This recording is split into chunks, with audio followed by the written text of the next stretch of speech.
नमस्कार। बहुत स्वागत है आप सभी दर्शकों का कुंभ राशि के लिए 2026 में घटित होने वाली 10 महत्वपूर्ण घटनाओं से संबंधित इस वीडियो में। सबसे पहले मैं आप सभी दर्शकों को आने वाले वर्ष 2026 की बहुत बहुत शुभकामनाएं प्रदान करता हूं। 2026 में आप स्वस्थ रहें, प्रसन्न रहें और अपने मनोवांछित लक्ष्यों को प्राप्त करें। इसी कामना के साथ मैं इस वीडियो की शुरुआत करता हूं। जब भी नए वर्ष की शुरुआत होती है तो हर व्यक्ति के मन में ये जिज्ञासा होती है कि आने वाला वर्ष उनके लिए कैसा रहेगा। और आपने भी अलग अलग चैनल्स पर 2026 के वीडियोस को देखा होगा और उन सभी को देखने के बाद एक कन्फ्यूज़न की स्थिति बनी होगी कि कोई कुछ कह रहा है, कोई कुछ कह रहा है, तो क्या करें, क्या समझें। और एक बात और, वार्षिक राशिफल के जो वीडियोस होते हैं वो अमूमन काफ़ी लंबे होते हैं और जब आप सरसरी नज़र से उनको देखते हैं, सुनते हैं, तो बहुत सी महत्वपूर्ण बातें छूट जाती हैं। तो इसीलिए मैं वार्षिक राशिफल को समराइज़ करते हुए आपको संक्षेप में इस वीडियो के माध्यम से बताने जा रहा हूँ कि 2026 में वो कौन सी 10 महत्वपूर्ण घटनाएं हैं और वो घटनाएं कब घटित होंगी। अगर आपको इसकी जानकारी रहे तो आप पहले से ही उसी के अनुरूप प्लानिंग कर लेंगे और उस ग्रह गोचर का पूरा लाभ ले पाएंगे। देखिए, वैसे तो सैकड़ों घटनाएं घटित होंगी, हर घटना के बारे में नहीं बताया जा सकता है, लेकिन चूंकि ये एक जनरल वीडियो है तो 10 ऐसी महत्वपूर्ण घटनाएं जो लगभग सभी पर घटित होने का योग बन रहा है, उन्हीं पर चर्चा करेंगे इस वीडियो में। ये विश्लेषण आपकी चंद्र राशि के आधार पर किया जा रहा है। तो ये है कुंभ राशि के जातकों की कुंडली। संक्षेप में मैं आपको 2026 का ग्रह गोचर समझा देता हूँ। शनिदेव धन भाव में, देवगुरु पंचम भाव में, राहु लग्न में और केतु सप्तम में गोचर कर रहे हैं। शनिदेव धन भाव में गोचर कर रहे हैं 12वें भाव के स्वामी होकर के। 27 जुलाई को वक्री होंगे और 11 दिसंबर को मार्गी होंगे। सबसे महत्वपूर्ण गोचर देवगुरु का है। देवगुरु बृहस्पति कुंडली के पंचम भाव में गोचर कर रहे हैं और 2 जून को कर्क राशि में छठे भाव में आएंगे और 18 अक्टूबर को सप्तम भाव में आ जाएंगे। राहु और केतु यथावत लग्न और सप्तम में ही रहेंगे। इसके अलावा सूर्य, मंगल, बुध और शुक्र ये लगातार राशि परिवर्तन करते रहेंगे। तो इन्हीं परिवर्तनों के संयोजन के आधार पर 10 घटनाओं का विवेचन करेंगे इस वीडियो में। पहली घटना, डेट और टाइम आप नोट करते जाइए। पहली घटना 16 जनवरी तक, हालांकि इस घटना की शुरुआत 7 दिसंबर से ही हो चुकी है। मंगल और गुरु आमने सामने होंगे। मंगल धनु राशि में होंगे, गुरु मिथुन में होंगे और गुरु मंगल का दृष्टि संबंध बनेगा। यहाँ पर मंगल 3rd लॉर्ड होकर के और 10th लॉर्ड होकर के 11th में गोचर कर रहे हैं, लाभ के भाव में, इनकम के भाव में। कुंडली में जब भी गुरु और मंगल का दृष्टि संबंध बनता है तो extra source of income generate होते हैं। तो इस समय ये जो गोचर काल 16 नवंबर तक का है, 16 जनवरी तक का है, इसमें अगर आप अपने आय के साधन बढ़ाने का प्रयास करेंगे तो सोर्स ऑफ इनकम आपके बढ़ेंगे। और वो सोर्स ऑफ इनकम कहाँ से आएंगे? मंगल 3rd लॉर्ड हैं, यात्राओं से आपको धन मिल सकता है, अपनी कम्युनिकेशन पावर के बल पर धन मिल सकता है, संचार माध्यमों के द्वारा धन आपको मिल सकता है, आपके मित्रों के द्वारा आपको धन मिल सकता है, आपके कार्य क्षेत्र से धन मिल सकता है। आप जो भी कार्य कर रहे हैं उस कार्य के अतिरिक्त किसी और सोर्स ऑफ इनकम की तलाश अगर आप करेंगे, अगर अपनी इनकम को बढ़ाने का प्रयास करेंगे, तो ये समय 16 जनवरी तक का जो टाइम पीरियड है बेहद अनुकूल रहने वाला है। आपको सोशल मीडिया से धन प्राप्त हो सकता है। आप अपने प्रोडक्ट की ब्रांडिंग करके वहाँ से अच्छा धन अर्जित कर सकते हैं। दूसरी घटना, समय नोट करिए, 14 जनवरी से लेकर के और 13 फरवरी, इस गोचर काल में 12वें भाव में मंगल और सूर्य की युति बनेगी। मंगल अपनी उच्च की राशि में गोचर करेंगे। सूर्य सप्तम के स्वामी होकर के और मंगल दशम के स्वामी होकर के 12वें भाव में जब गोचर करेंगे तो 7वें और 10वें भाव की चीज़ों का संबंध विदेश से बनेगा। यानी आपके कैरियर और आपके बिजनेस का सीधा संबंध विदेश से बन रहा है, तो विदेशों से आपको इस समय लाभ मिलेगा। विदेश तक अपने कार्य क्षेत्र का विस्तार कर सकते हैं। विदेशी व्यापार से आपको लाभ मिलेगा। विदेशी व्यापार शुरू करना चाहते हैं या विदेशों से कोई बड़ी बिजनेस डील आपको इस समय मिल सकती है। अगर आप विदेश से जुड़ करके कार्य करने का एफर्ट करेंगे तो बेहद अनुकूल समय रहेगा 14 जनवरी से 13 फरवरी के बीच। सूर्य मंगल दोनों की दृष्टि छठे भाव पर पड़ेगी। कर्ज से मुक्त होने का प्रयास करेंगे तो कर्ज मुक्त के रास्ते खुलेंगे। आपके विरोधी भी इस गोचर काल में परास्त होंगे। कोर्ट कचहरी में कोई मैटर चल रहा है, वहाँ पर आप कोशिश करेंगे तो वहाँ भी आपको सफलता मिलेगी। और सबसे अच्छी बात यह है, स्वास्थ्य में भी सुधार देखने को मिलेगा और आप अपने विदेश से व्यापार को बढ़ा सकते हैं, अपना कैरियर विदेश में बना सकते हैं। लेकिन इसके बाद का जो समय है 13 फरवरी से 2 अप्रैल के बीच के जो गोचर काल है, यहाँ पर आपको बेहद सावधान रहना होगा। क्यों? मंगल राहु का अंगारक योग बनेगा आपके लग्न के भाव में। अंगारक योग वो योग जो सब कुछ जला करके राख कर देने वाला योग होता है। हालांकि अगर आपने मंगल और राहु की ऊर्जा को सही तरीके से यूटिलाइज कर लिया तो यही योग आपको बुलंदियों तक भी ले जा सकता है, अचानक बड़ा लाभ भी दे सकता है। क्योंकि मंगल आपकी ऊर्जा है, राहु है आउट ऑफ बॉक्स थिंकिंग, परंपरा से लीक से हट करके अगर आप कुछ करना चाहते हैं, कुछ जीवन में नया करना चाहते हैं, वो कार्य जो 100 लोग कर रहे हैं उससे हट करके अगर आप कुछ नया करना चाहते हैं तो 13 फरवरी से 2 अप्रैल का समय बेहद अनुकूल है। तीसरे भाव के स्वामी हैं मंगल, 10वें भाव के स्वामी मंगल हैं। जब अंगारक योग बनेंगे तो आप अपने कार्य क्षेत्र में कोई ज़बरदस्त बड़ा परिवर्तन, कोई नई प्लानिंग कर सकते हैं। स्पेशली राहु से जुड़ करके, यानी कार्य का विस्तार, सोशल मीडिया का ज़्यादा से ज़्यादा प्रयोग, अपने प्रोडक्ट्स की maximum branding, maximum show off, ये कार्य इस गोचर काल में आप कर सकते हैं। लेकिन वाणी पर विशेष संयम रखना होगा, अन्यथा आपके रिलेशंस जीवन साथी के साथ, बिजनेस पार्टनर के साथ, कार्य स्थल पर भाई बहनों से, मित्रों से, पड़ोसियों से रिलेशंस खराब हो सकते हैं। क्रोध पर, वाणी पर आपको नियंत्रण रखना होगा।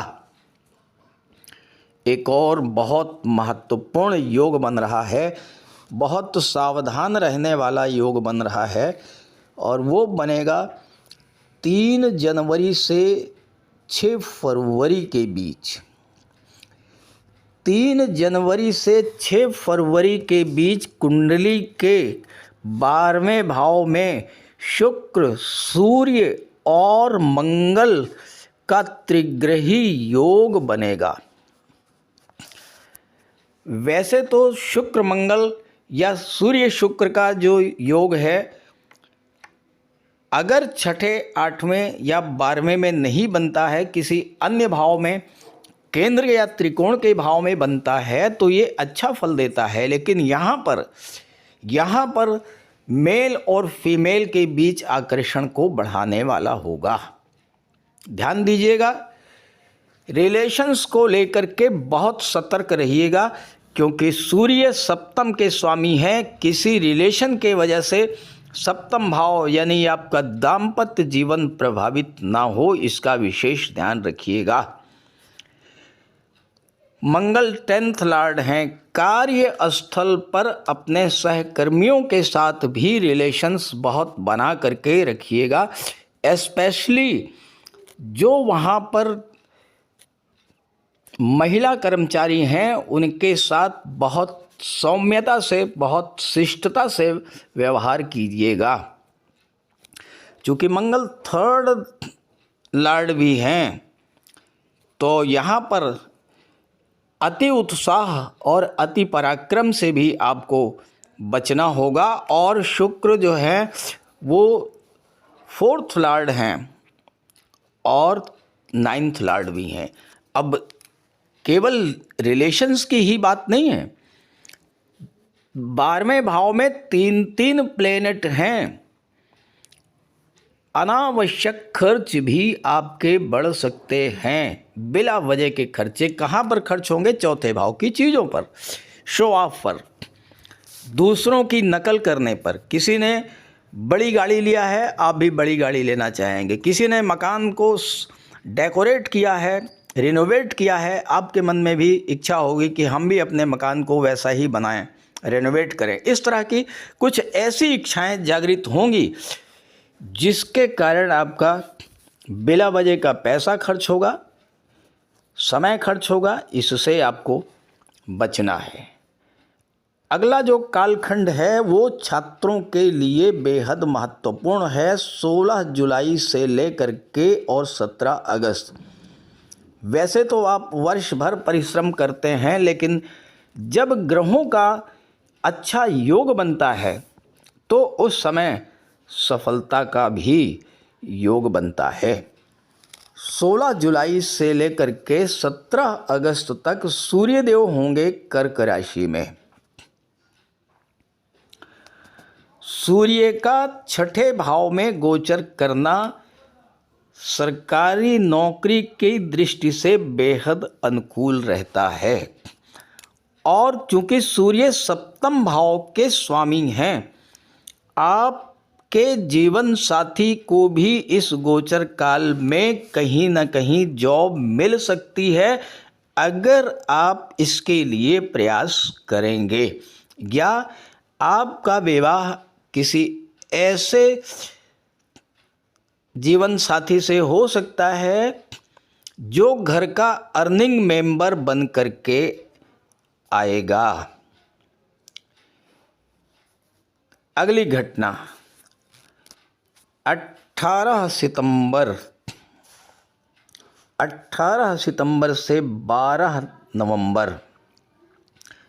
18 सितंबर से 12 नवंबर का जो टाइम पीरियड है, यहाँ पर मंगल होंगे छठे भाव में।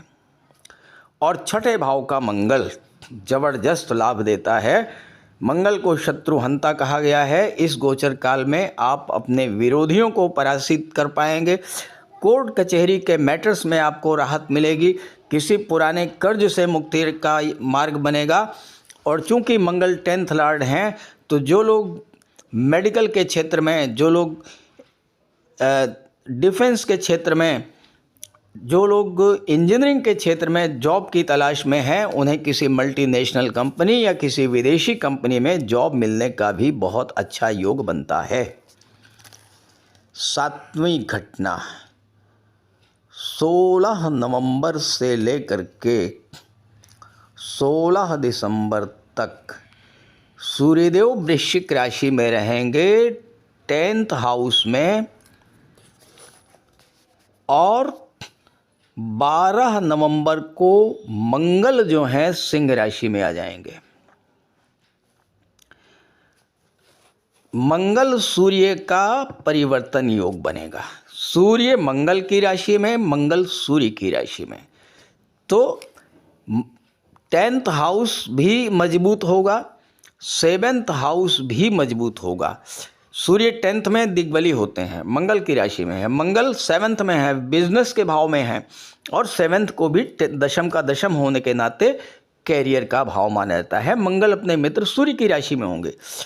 16 नवंबर से 16 दिसंबर का समय आपके बिजनेस ग्रोथ के लिए बहुत अच्छा होगा। नौकरी में पद प्रतिष्ठा प्रमोशन के लिए अच्छा होगा। महत्वपूर्ण जिम्मेदारियों के लिए बहुत अच्छा होगा। आपके स्टेटस को ग्रो करने के लिए समय बहुत अच्छा रहेगा। समय आप नोट कर लीजिए। इस गोचर काल में अगर आप एफर्ट करेंगे तो ज़बरदस्त सफलता भी आपको मिलेगी।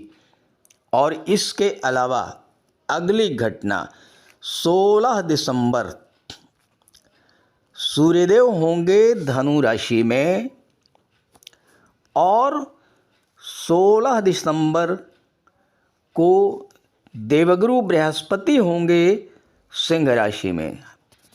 देखिए यहाँ भी सूर्य और गुरु का परिवर्तन योग बनेगा। सूर्य गुरु की राशि में, गुरु सूर्य की राशि में। 7th हाउस और 11th हाउस दोनों बहुत मजबूत होंगे। यहाँ पर आप अपने बिजनेस से अच्छा खासा धन लाभ अर्जित करने की स्थिति में होंगे। गुरु आपकी कुंडली में 2nd लॉर्ड हैं। इस गोचर काल में आप धन का संचय भी कर सकते हैं, धन का निवेश भी कर सकते हैं। अपने परिवार के सहयोग से, अपने जीवन साथी के सहयोग से अपने व्यापार व्यवसाय को बहुत तेज़ी के साथ आप ग्रो करेंगे। इस तरह की कोई प्लानिंग अगर आपके मन में है तो ये 16 दिसंबर को आप एग्जीक्यूट कीजिएगा।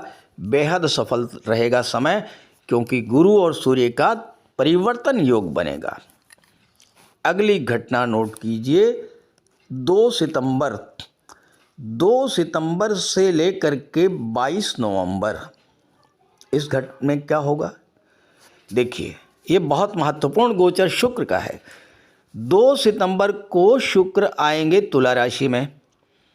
6 नवंबर को वक्री अवस्था में कन्या में चले जाएंगे, और पुनः 22 नवंबर को तुला में आ जाएंगे। तो इस तरह से 2 सितंबर से और 22 नवंबर को फिर तुला में आएंगे। तो एक तरह से सितंबर, अक्टूबर, नवंबर और दिसंबर 4 महीने का शुक्र का गोचर 9th हाउस और 8th हाउस में ही रहेगा। अब शुक्र आपकी कुंडली में भाग्येश बनते हैं और चतुर्थेश बनते हैं।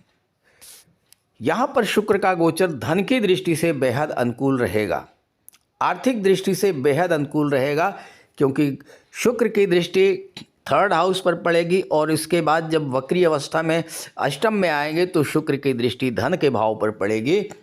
तो यहाँ धन संचय के लिए आपका रुका हुआ पैसा, डूबा हुआ पैसा आप एफर्ट करेंगे 2 नवंबर के बाद तो मिलेगा। और ये समय उन जातकों के लिए स्पेशली बहुत महत्वपूर्ण रहेगा जो कला जगत, फिल्म इंडस्ट्री, सोशल मीडिया, इन सब क्षेत्रों से जुड़े हुए हैं।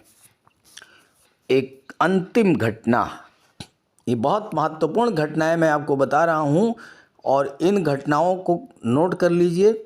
इसी के अकॉर्डिंगली अपनी प्लानिंग कीजिएगा तो बहुत अच्छी सफलता मिलेगी। 17 नवंबर से लेकर के और 17 अक्टूबर तक सूर्यदेव कन्या राशि में रहेंगे। शनि सूर्य का दृष्टि संबंध बनेगा।